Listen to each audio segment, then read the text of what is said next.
এক সময় আমার কবুতর ছিল প্রায় 40 পিসের বেশি। হঠাৎ কি যেন একটা রোগ চলে আসে এবং আস্তে আস্তে সব কবুতর মারা যায়। আমার ভিতর থেকে অনেক কষ্ট হচ্ছিল।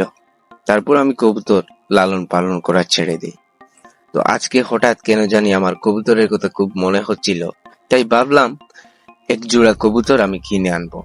কেনার জন্য বেরিয়ে পড়লাম আমাদের পাশের একটা বাজারে। বাজারের নাম দাসের বাজার। বড়লেখা উপজেলায় এই বাজারটি রয়েছে।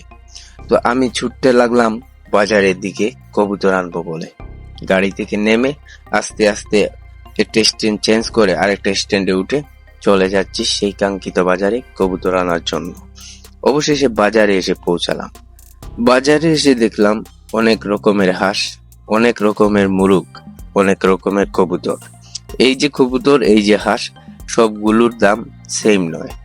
এই কবুতরের দাম আমরা করেছিলাম, তারা বলেছিল 1200 টাকা, আমরা 400 টাকা বলেছিলাম, আমাদেরকে দেয় নাই। এই কবুতরটির নাম হচ্ছে লক্কা। এগুলোর দাম অনেক বেশি।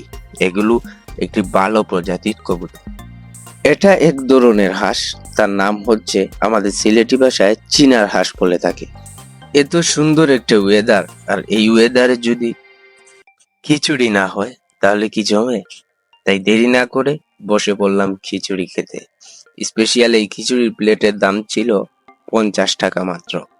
2 প্লেট অর্ডার করে আমরা বসে পড়লাম খিচুড়ি খাওয়ার জন্য, এবং অনেক ভালো স্বাদ ছিল সেই খিচুড়িতে।